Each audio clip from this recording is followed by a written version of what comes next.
السلام عليكم. اليوم راح ندير لكم بقلاوه بالعجينه اللي كنا نديروها من بكري، تجيب لينا بزاف مقرمشه. طريقه بسيطه جدا سريعه. تابعوا الفيديو الاخير، متاكده اللي ماكمش راح تندموا عليه. 6 كيلات فرينه مع رشه ملح.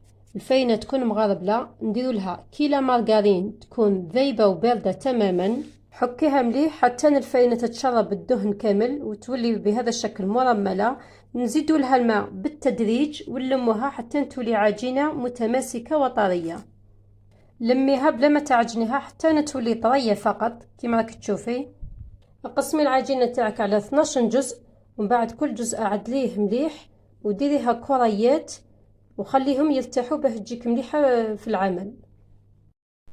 من جهه اخرى تكوني موجده حوالي 800 غرام كاوكاو محمص مليح وملح رقيق هكا باه ما يجيكش سايح من بعد في البقلاوه تاعك.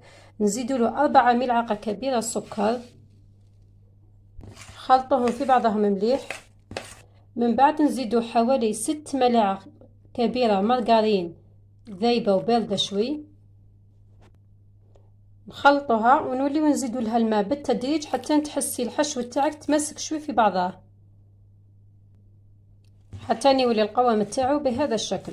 الماده لي حوالي نصف كاس، تحبي ديري مزهر ديري وخليه على جهه. لما تستريح الكريات تاعنا نحلو اول كريه نحلوها رقيقه شوي، نحطوها في بلاطو يكون مدهون مليح مليح بالمارغرين. زيدي حلي الكريه الثانيه وحطيها فوق الطبقه الاولى بلا ما تدهني بالمارغرين. ديرها ثقوب بواسطه سكين او شوكه ودهني بالمارغرين.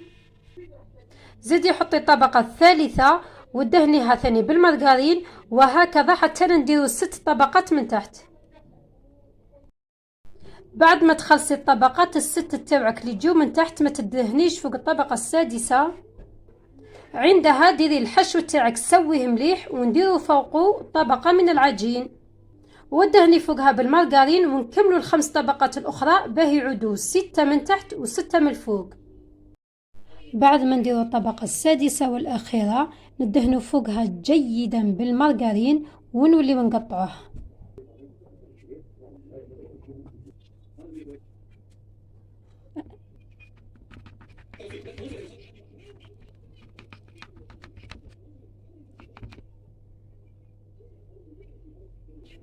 نديروا لها حبات كاوكاو في وسط كل حبه باه يثبتوا الطبقات تاعها.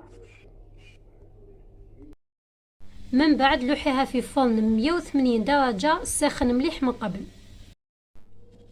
كي تشوفي الحواف تاع العجينه بعدوا على حواف البلاطو بهذا الشكل نشعلوا لها من الفوق باه تتحمر.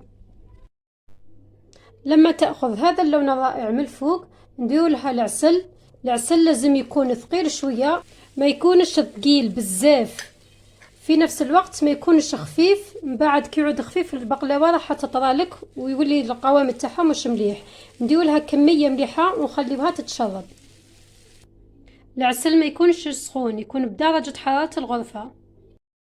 هاي بعد ما باتت ليله كامله وتشربت كامل كميه العسل اللي كنا درناها لها، نعاودوا نعقبوا لها الموس على كامل الخطوط اللي كنا درناهم باه تجينا سهله في الهزان. من بعد باه ما يفسدش الشكل تاعها كي تجي تنحي الحبه. شوفوا كيفاه جات عاليه وكيفاه جاو الطبقات تاعها واضحين كي دهنا بيناتهم مليح بالمارغرين. جات بنينه بزاف، الطبقه تاعها مقرمشه رائعه رائعه رائعه. ملاحظه حبيت نعت لكم الكيله اللي خدمت بها في هذا البقلاوه، هي هذه تهز ثلث كاس. تجي في البلاطو القطر تاعو حوالي 30 سنتيمتر، تجي قد ما يبقاو منها حتى زيادات. وشا هي طيبه.